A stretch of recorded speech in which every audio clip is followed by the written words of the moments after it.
Coming soon to the X-Zone Broadcast Network is A Different Perspective with me, Kevin Randall, as your host.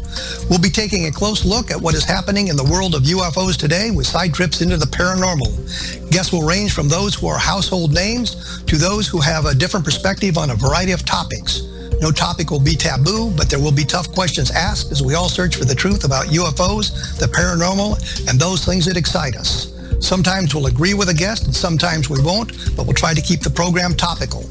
For those of you who would like to read, be sure to visit www.kevinrandall.blogspot.com and remember to listen to the other fine programs on the X-Zone Broadcast Network at www.xzbn.net.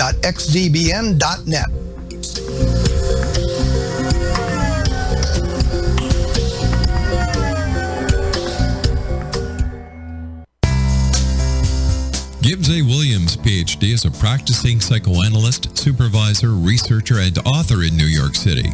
Much of his life has been dedicated to understanding nature and the uses of meaningful coincidences or synchronicities. His radical and original non-Jungian, non-mystical, non-magical theory of synchronicities illuminates much of the fog surrounding this challenging and perplexing topic. His ideas and manners are fresh, presented in a style that is both entertaining and highly informative. He is also an expert on crisis intervention, specially focused on violence reduction for the police and citizens, mastering anxiety, frustration, and stress without the use of medication, and effectively preventing and treating heroin addiction. Dr. Williams can be contacted at his email address at gwwilliamsny11@aol.com or visit his website at www.drgibbswilliams.com. The X-Zone Radio Show with Rob McConnell is largely an opinion talk show. All opinions, comments, or statements of fact expressed by Rob McConnell's guests are strictly their own and are not to be construed as those of the X-Zone Radio Show or endorsed in any manner by Rob McConnell, Relmar McConnell Media Company, the X-Zone Broadcast Network, its affiliated networks, stations, employees, or advertisers.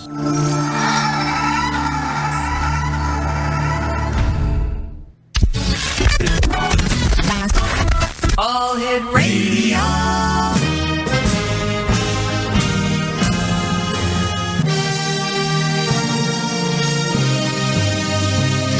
Welcome to the X-Zone, a place where fact is fiction and fiction is reality. Now, here's your host, Rob McConnell.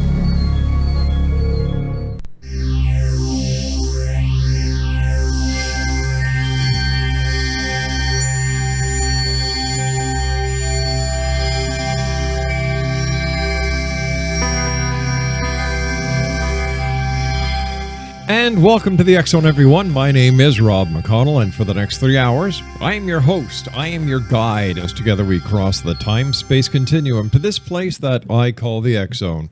It's a place where people dare to believe and dare to be heard. It's a place where fact is fiction and fiction is reality. And the X-Zone comes to you Monday through Friday from 11 p.m. Eastern until 2 a.m. Eastern, right here on the X-Zone Broadcast Network and on TalkStream Live and our growing family of broadcast affiliates right around the world. We're in our 25th year of broadcasting this show, X-Zone Nation, and I just can't thank each and every one of you enough for your support over the years and the way that each and every one of you has helped us grow this show to where it is today.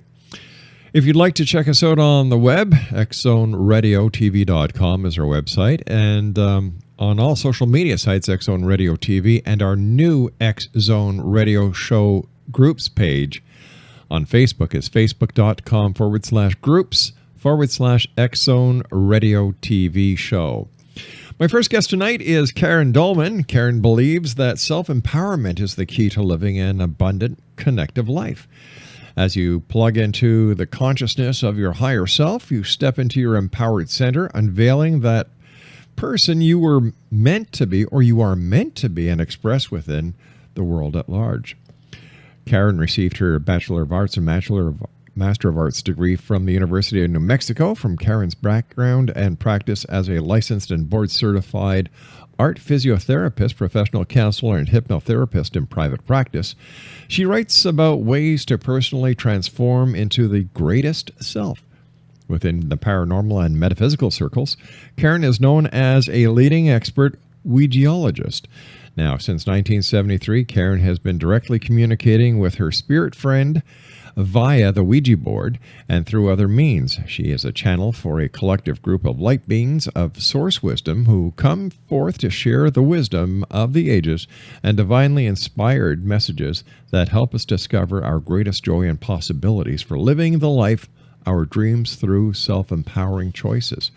Joining me now from her home in San Clemente, California is Karen Dahlman. And Karen, welcome to the X Zone. Hi, Rob. Thank you for having me. Looking forward to our discussion this evening. Well, I must ask you, as a Ouijaologist, am I saying that right? Ouijaologist? You are. Okay. That's correct. Has the Ouija board and those who use it been getting a bum rap? Oh, yes, of course.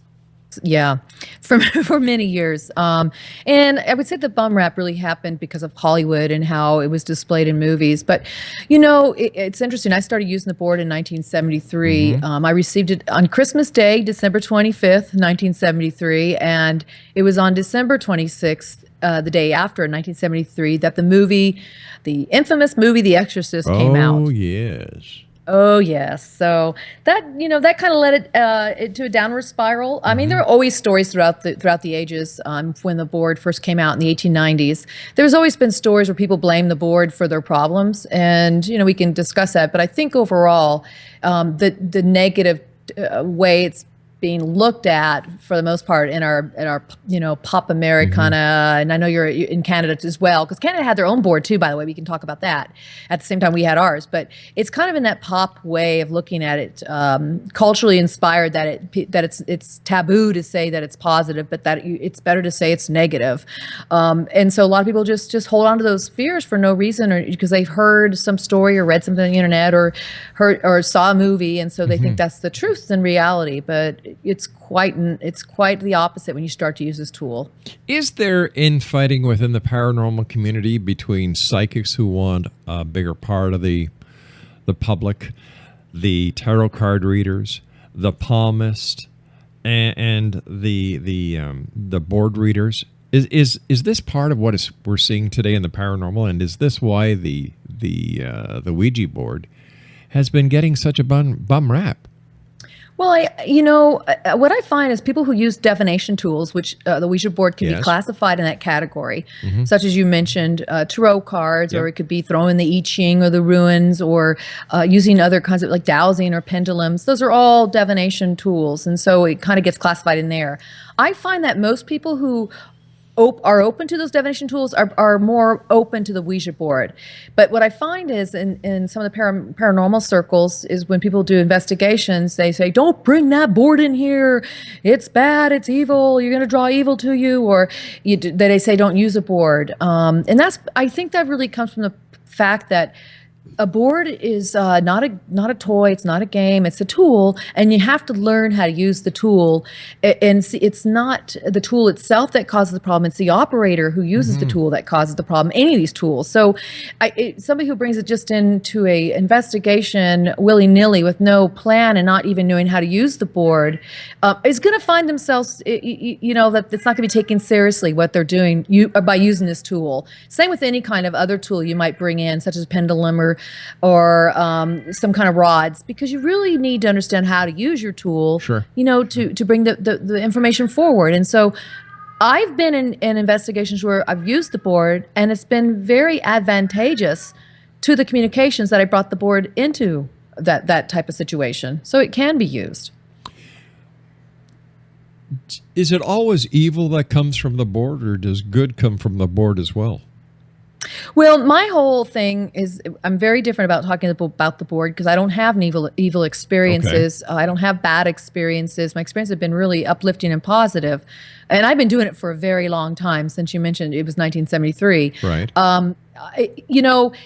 People often say, well, what board should I use? Is it the board that makes this thing work? Or can I use a homemade board? Or do I have to use a Ouija board? And I say, it has nothing to do with the board. It has to do with yourself. So what I find with this tool, it becomes a direct reflection, a direct relationship that you have with yourself. And if you're having a negative experience in life, then you're probably going to attract negative things to the board. You're going to bring to this tool, you're going to bring it through these communications, that what it is you expect, and that really what you're constituted of, what you're made of. And so if you, not saying you have to be, Pollyanna to do the board. What I'm saying is you have to be in the right frame of internal sense of yourself, like emotionally, physically, spiritually. Have a sense where you feel good and centered, and then use this tool, and then you will get positive things. So the board is no different than a crystal ball. It's a method of divination. It's a tool. Yeah, it's like scrying, right? Like looking into mirrors or crystal ball, scrying. It's just a tool, and it's not. It doesn't matter if somebody gave me a Ouija board, or I made one on a piece of paper, which I do often, or I bought one at the store. They're all going to work the same because it's really me and my relationship to the energies. And so what the board becomes is my permission slip, or just my intermediary, my tool, my allowance to allow me to tap into these different realms of consciousness and existence. All right. So when it comes to the board, you were saying that you've actually just written on a piece of paper. I would imagine the basic layout of the board, and what would you use as a planchette if you draw the board on a piece of paper? Yeah, you can use anything as a planchette. You can use a quarter, you can use a rock, you can use the crystal, you can use a shot glass, you can use a double old-fashioned. In fact, in Europe, in England, they call it the glass. They use a glass on their board. You can use anything. So I know people who just take their finger, and their finger feels a movement and pressure, and they allow it to move around, like automatic writing. So I've been known to use anything that's laying around that can work. An old CD works really well. So who is actually controlling the planchette? Is it the spirit, or is it the person who is using the board itself?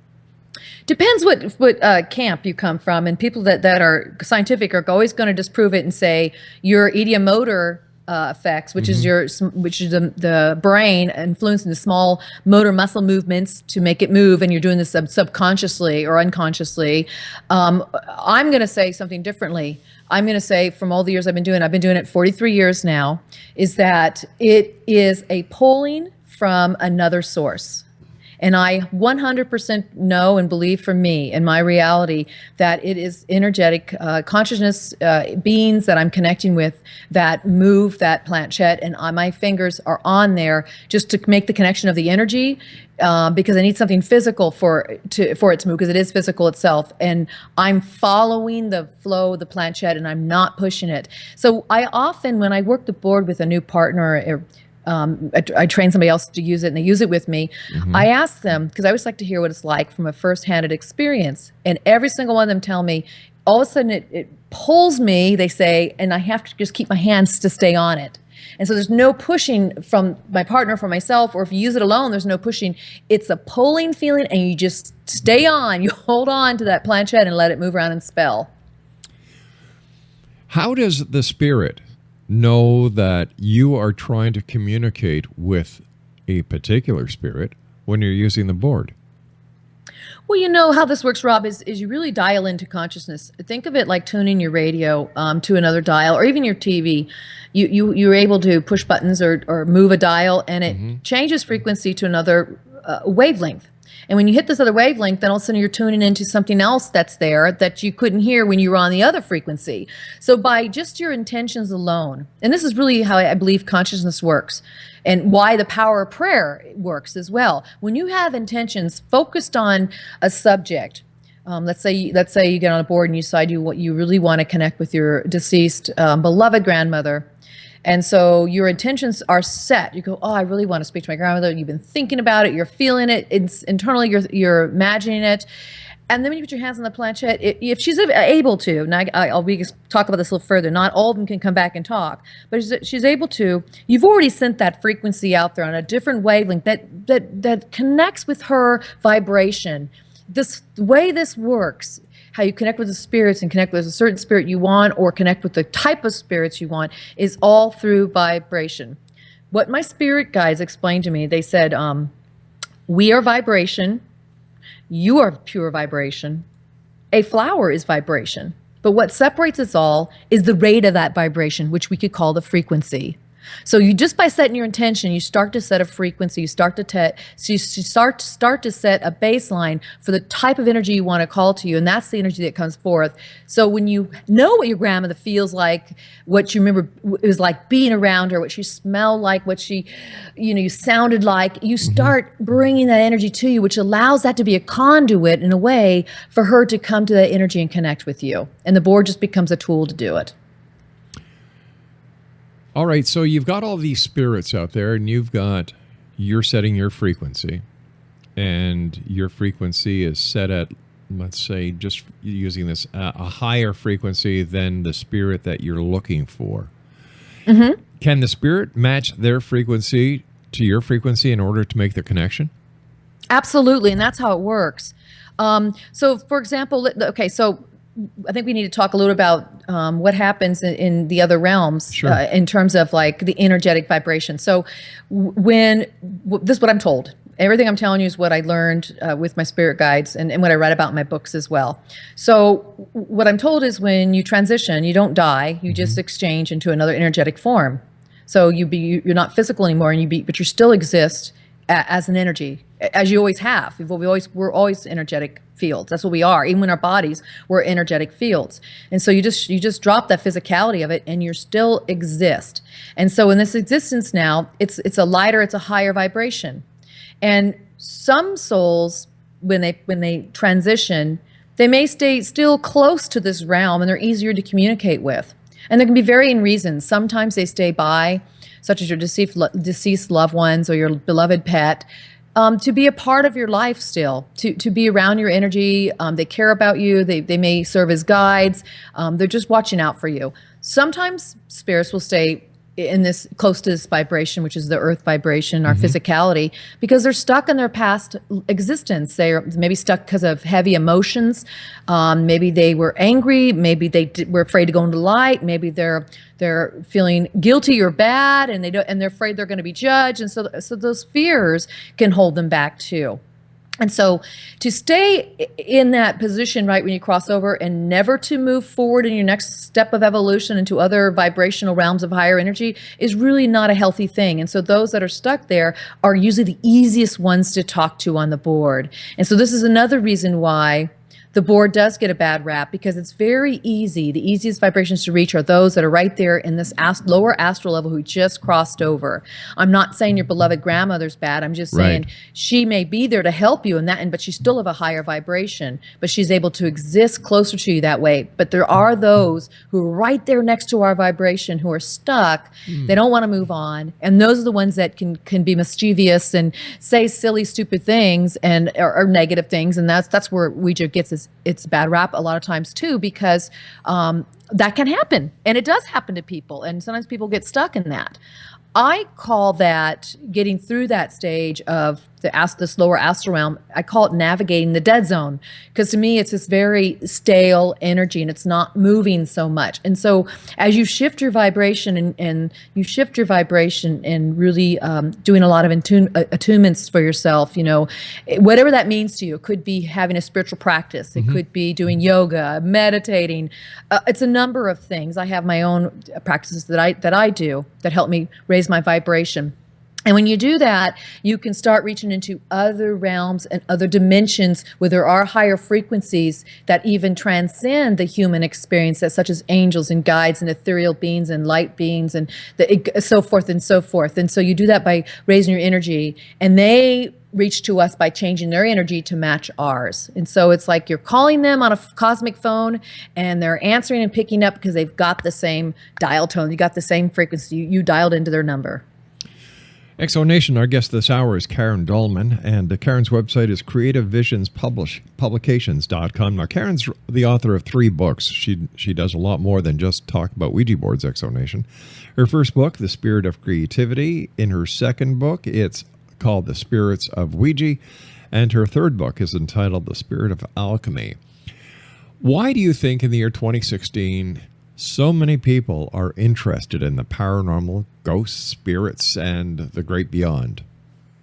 It's a wake-up time. It's a beautiful time. And we're seeing this in so many things around the world. We're seeing it in the collapse of economies and destructions of nations. And it's horrible that those things are happening, and it's painful. But yet, this is what happens when we start to wake up. We start to realize what we've been told and spoon-fed is really not actually all that there is. And there's such a hunger for people to understand who they are, why they're here, what is this about? And they're feeling the calling from within. And they're also feeling it from the vibrational energies that are shifting around us. So much has been happening, and you could say the last 30, 40 years, and just vibrationally. I know the harmonic convergence started in 1987, but then we had a lot of other transitions since then. And basically what it is, it's we're moving from this third dimension reality, really fourth and going into a fifth dimension, which means we have the abilities to make these connections I'm talking about. It's a very natural thing to be able to communicate with other energies of different, we'll say frequencies of different dimensions. It's a very natural thing. In fact, many people do it as a child. They may call them imaginary playmates because that's what their parents told them they were. Yep. I read about that in one of my books because that's what I had when I was young. But that's what we're coming into the world with. More and more people are coming open like this. And because there's such a desire for this. Look at all the shows, Rob, that are on TV, all these ghost hunting shows, and look at all the groups that have cropped up that like to talk about the paranormal. And it's fabulous because what it does, it really allows us to explore this, explore a part of ourselves that we really had to have shut down for such a long time because we were told it was blasphemous or sacrilegious, or you couldn't do this on your own, or you were just a weak, unempowered person. You have no right transgressing into these realms. And I say hogwash. This is natural for us to be able to be within all these realms. We are multidimensional people existing in many realms at the same time. It's crazy when you start to stop and look at it and think about it. So am I understanding that the veil that people talk about is actually getting thinner and thinner and thinner, and there should be a meshing between this world and the other world or the other worlds, other dimensions very soon? Well, it already is happening. It's already out there. That's why you're seeing all these shows. That's why you're seeing those people talk about, you hear everybody nowadays say that they're an empath or intuitive or psychic, and it's true. They're tapping into these parts of themselves. They're becoming readers or using the Ouija board or doing paranormal investigation and EVPs and K2 meters. It's happening already. And so it's just that it's seems new to us because we're just now really starting to maybe outwardly explore it. But so many people have been inwardly exploring this behind closed doors. I was such of a closet person myself.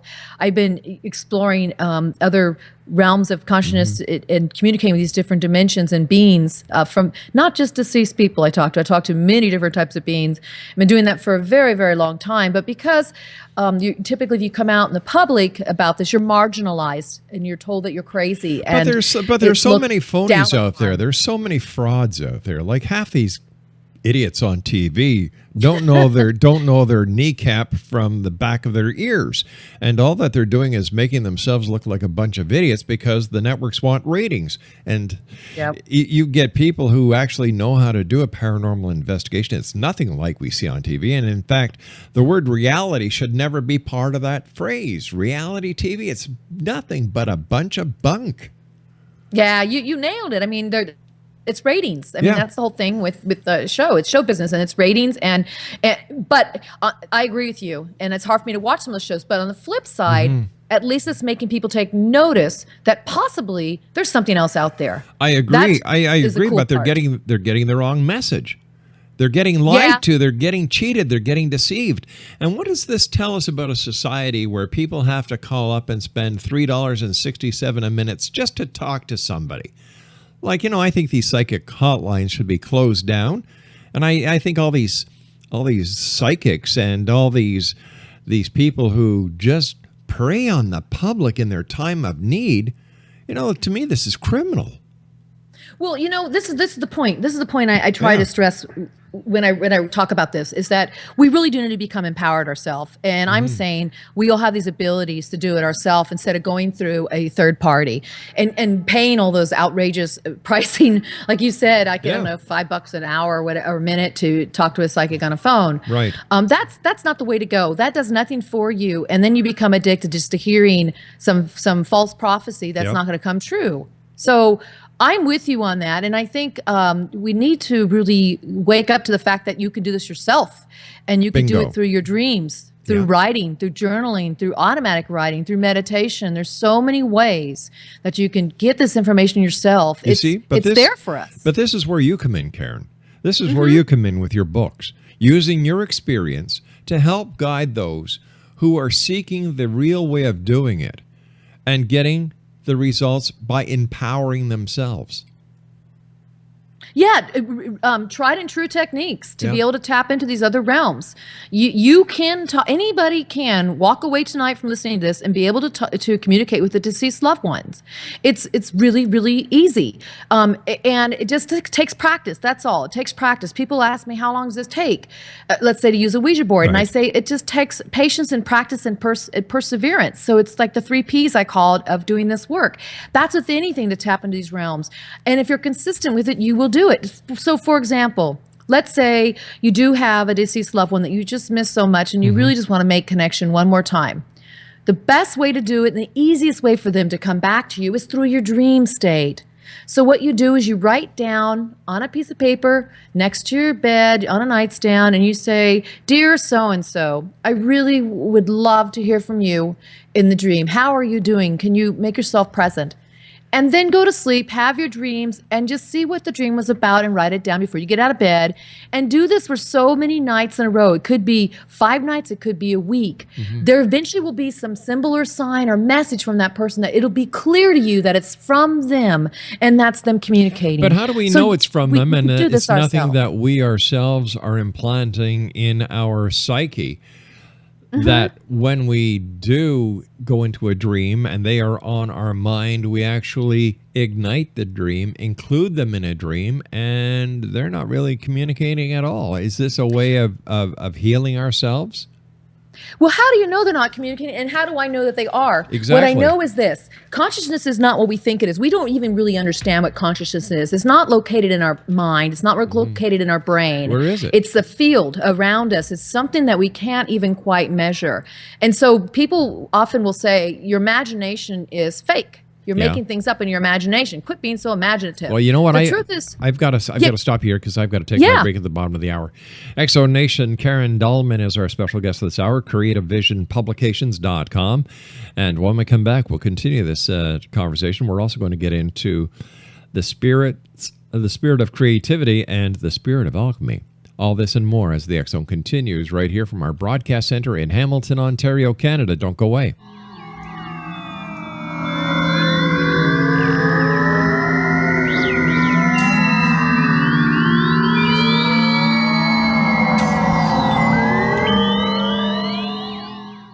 Astronomers working with the Spitzer Space Telescope have recently had some rather strange observations of a young star. Something appears to be pushing around a large clump of material that is in orbit of this star, and it's moving fast enough to make a difference in observations along a 5-month period. And these observations have given the team working with the Spitzer Space Telescope a rare new look into the early stages of planetary formation. Hello, I'm Mark Halou. Astronomers know that after a star has been born, it still retains a large amount of dust, gas, and sometimes larger pieces of debris that remain in orbit. Over a period of time, typically measured in millions of years, these materials flatten out into a large pancake-like disk, and then clump together, forming larger and larger bodies. Over time, full-sized planets form, and a more mature and stable planetary system settles in, much like our own solar system. The predominant theory of planet formation is based on the idea that once a star and its orbiting dust clouds have settled, the gas and dust and debris begin a snowball effect, slowly gathering up more and more material through orbits, eventually creating large enough bodies that carve out paths of the gas and debris. Over time, most of this material will get picked up by the forming planets, but sometimes a ring of debris is left behind, much like the asteroid belt in our own solar system. Before the launch of the Spitzer Space Telescope in 2003, there were only a handful of stars that were known to have these forming planetary disks around them.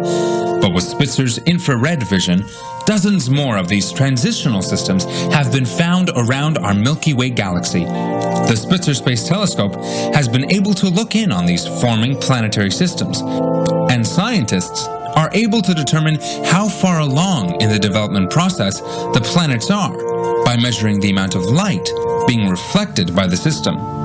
James Muserol and his team at the Space Telescope Science Institute in Baltimore, Maryland, began their examination of these existing transitional disks when they started to take a closer look at the LRLL-31 star system, spending almost 5 months observing their stunning astronomical find.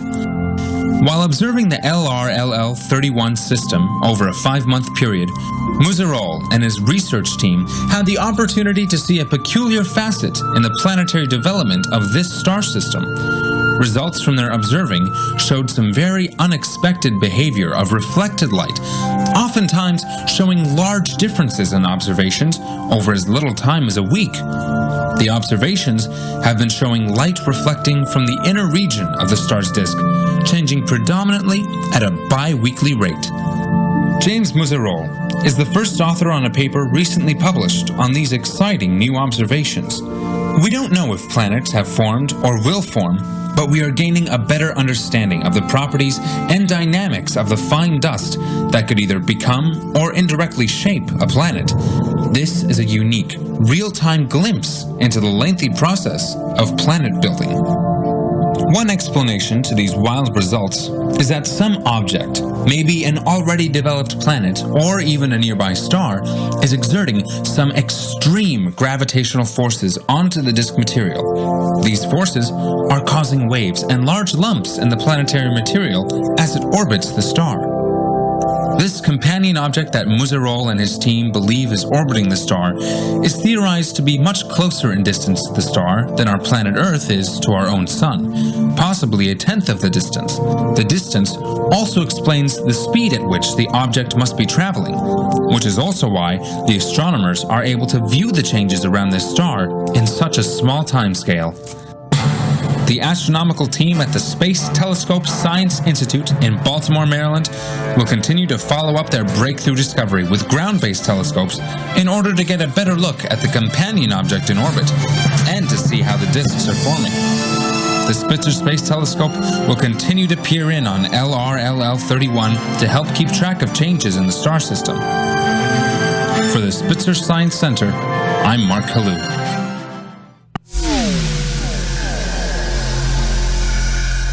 This is Kevin Randall. For nearly 30 years, I have been investigating the case of the Roswell UFO. I have interviewed hundreds of people and stood on the crash site. Now in Roswell in the 21st century, I have reviewed dozens of hours of audio and videotaped interviews, examined hundreds of files that relate to the crash, and have returned to Roswell in an attempt to put all that information into the proper perspective. For the first time in Roswell in the 21st century, I have made a dispassionate reevaluation of all that material and provide a new look at what happened. This is a book that clears away all the clutter that has hidden the truth for so long, strips away the various lies that surround the case, exposes the Air Force attempts at cover-up, and found a core of solid information that tells us all where the case stands today. Roswell in the 21st century will be available in just a few weeks. For more information, please visit my website at www.kevinrandall.blogspot.com.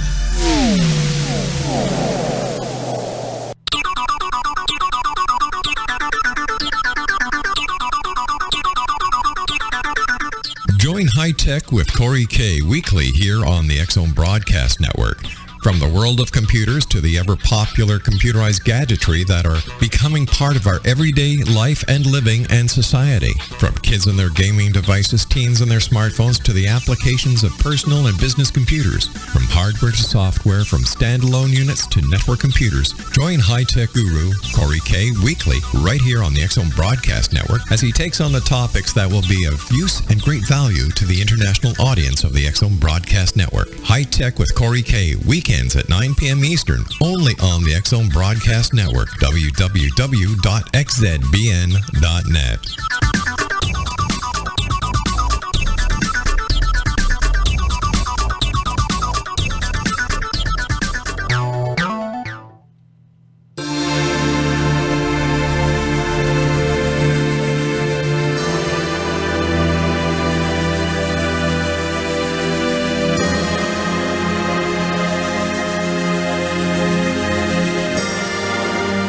Hey, welcome back, everyone. Karen Dahlman is our special guest of this hour. Her website is creativevisionspublications.com.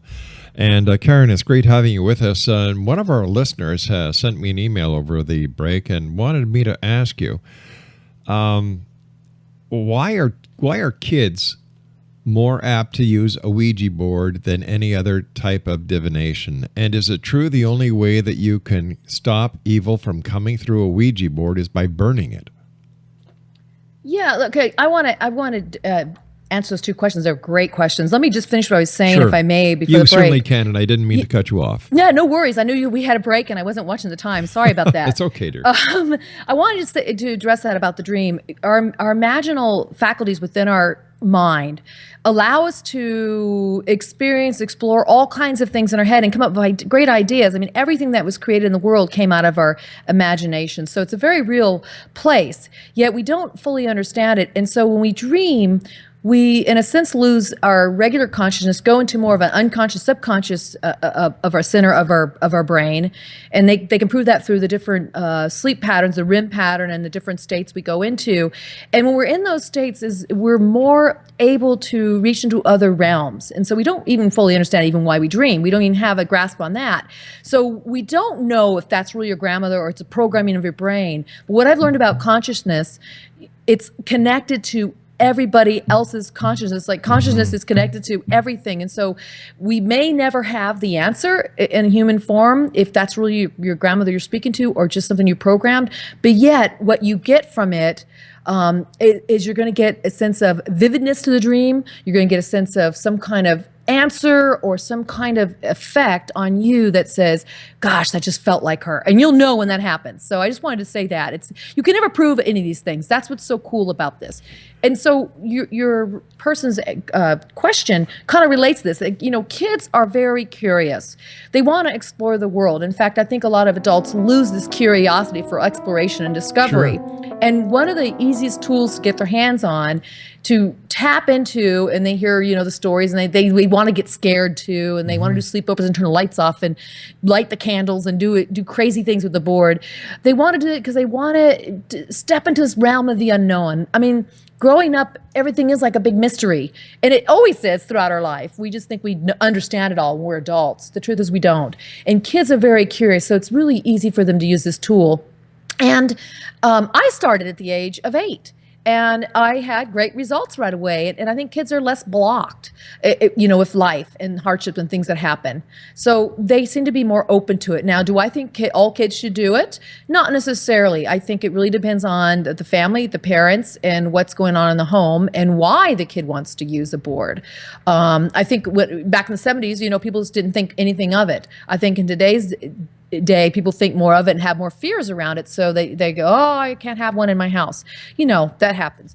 So people talk about getting rid of these boards. Number one, I want to say, don't get rid of them. I'll buy it from you. Or you might be able to sell it on eBay. These are collector items. People love them. You don't have to burn a board to get rid of it. In fact, burning a board does nothing to it. The board is just a tool. There's no spirit stuck in it.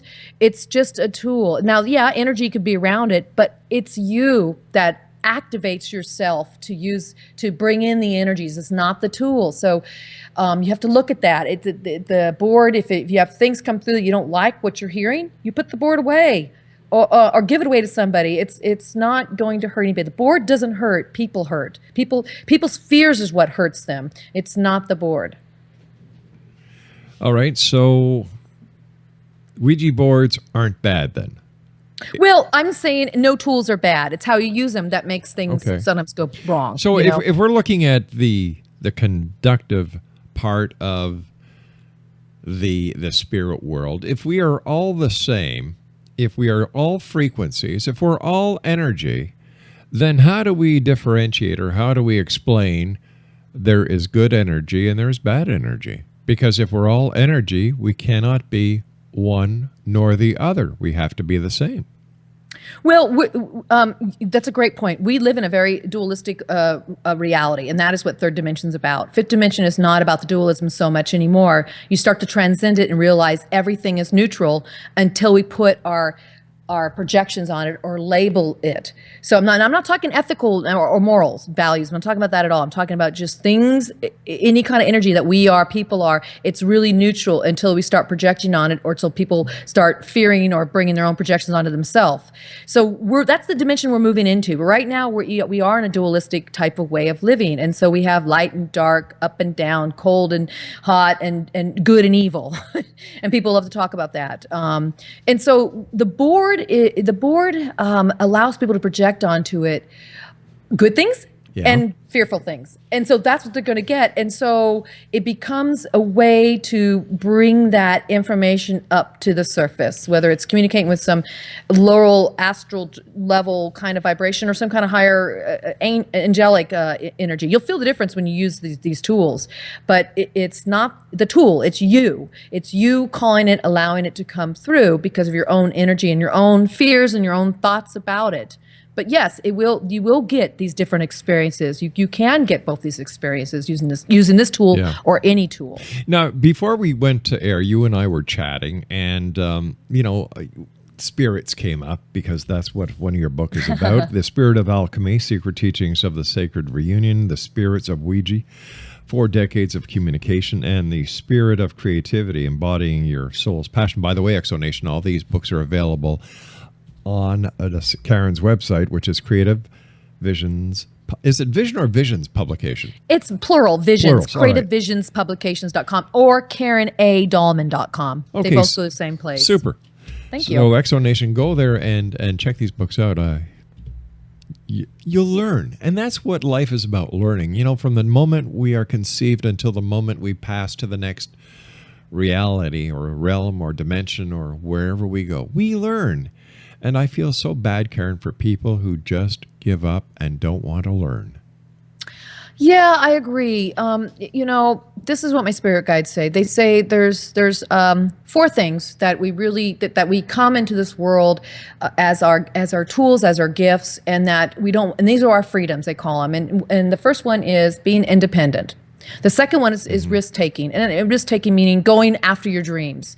The third is always exploring, and the fourth is being a creature of discovery. Those 4 things keep us free, and when we lose any of those things, we start losing our freedom, and then we give up and we don't want to explore. And so, that's what I write about. I write about going after these passions, going after what really drives a person, and helping them bring these back into their life, to find this excitement again for living and different ways to do it. I do use the Ouija board a lot, but I do many other tools and techniques, and I give all those. I help provide that in the books. I do want to say something, Rob, if I may, about the website to your audience. Is I have all kinds of articles on there, right, about using the talking board, well-being. There's a series called the Spirit Series. I also do channeled messages from the guides, and I have all these. It's all free on my website because I really want to share my information, and I love it when people write to me and have their own questions and comments and suggestions, and I have a newsletter there too where I explore all this stuff further because I think it's so important, especially right now, because of how chaotic things seem in the world, that we must find our own internal locus of control. It's our own true north. And so that's what this is about. And just so happens that my Ouija board work has really helped me to do that for myself in my life. We were talking about spirits and the youth, and how does the use of alcohol or drugs affect a Ouija board session? If somebody is high on drugs or they're smashed out of their ever-living trees, right. Well, I would say don't mix the spirits. Those spirits and these other spirits don't mix too well. And look, I drink, but just do it outside the session. And, okay, so you have heard of people doing ayahuasca and peyote and things of that nature. But remember, that's always done in a situation where there's a guide or it's part of their religious experience. It's part of their culture. It's part of their tradition. And when we start taking stuff out of that and putting into a new tradition, we don't understand what we're doing. We're taking it away from the source of how it's to be used correctly. And so with spirits, drinking, when you do the boards, some people will differ with me and say, oh, a glass of wine or a toad on a marijuana is no big deal. That's fine. I'm not going to judge that. For me, what I found is if I can keep my centers really open and clear, and I know if I have a drink or two, I think it's get a little fuzzy or inhibited for me. Okay, I just don't recommend it. And then what you end up drawing a lower vibration to you because now you're clouded. So I want to keep my centers open, and so I keep them. I won't drink and partake in the board. I wouldn't do any kind of substances like that. Even if I have a headache and I'm taking some aspirin or something, I may not do the board. I know the sensitivities of that, and I know the type of energies I'm working with, and so I have to be that clear, open channel. Again, it's not the board, it's me, it's you. You are like a walking Ouija when you do this work. It's you that allow yourself to open up, and when you open up, I personally want positive experiences and energy that's uplifting. And so I've got to come to the table with that same type of energy. And if I come with it loaded in alcohol, it's a downer. It is a depressant. Alcohol is a depressant. Yeah. And so that's what it does to your whole energetic field. It depresses it, pulls it, shrinks it, makes it small and a less of a vibration. Karen, we've got about 10 minutes left, and I would like to talk to you a bit about your book, The Spirit of Alchemy, Secret Teachings of the Sacred Reunion. Can you tell us about alchemy as related to how you have written about it? Oh, sure. So everybody's heard about the metachemistry alchemy, which is, transforming lead into gold. And I do talk about that in this book. So I wrote about it more on a level called esoteric alchemy, which is really about what the agnostics or hermetic scientists back in the Dark Ages, Middle Ages were doing. And they were alchemists who actually worked in their laboratories and chambers and worked with their test tubes and alembic chambers and mixed formulas. But when they were doing that, they found that they were actually transforming themselves on a spiritual level. And so the path became one of how to find we talk about dualism again, how to bring that dualistic view within ourselves together into what they call the philosopher's stone. So they brought together the masculine aspect, the feminine aspect, the red king with the white queen, brought them together internally, which is our different ways of behaving in the world, brought that in within themselves to a place where they could give birth to like a newness of themselves, which is the philosopher's stone.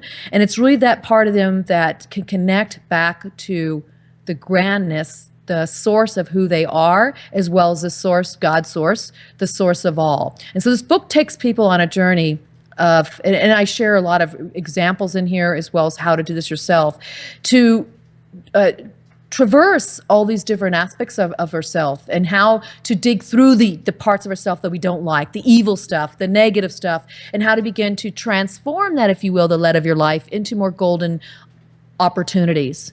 And so this book is really an opportunity to connect back with your higher self, right? Back with your inner guidance system, and back to your connection to source. So you realize that truly you are the philosopher's stone, you are the opus, you are connected to all, and you have these abilities of great wisdom within, and we just need to find it, uncover it. So this book takes you on a journey of how to do that. So all the questions of the universe can be found within each and every one of us. It sure can. Now, getting there is another story, but yes, it's there. We know we have it all within. It's just uncovering it, remembering it, and that can take many, many lifetimes, if you want to call it that, or a lot of work, but it's there.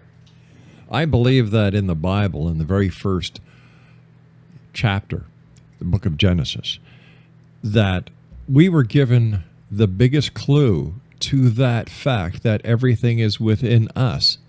Because it says, and God said, let us create man in our image, in our likeness. Therefore, if we are created in his likeness, his image, we ourselves are gods, and we are able to do everything that we can and answer the questions that we can and solve the mysteries because everything is within us.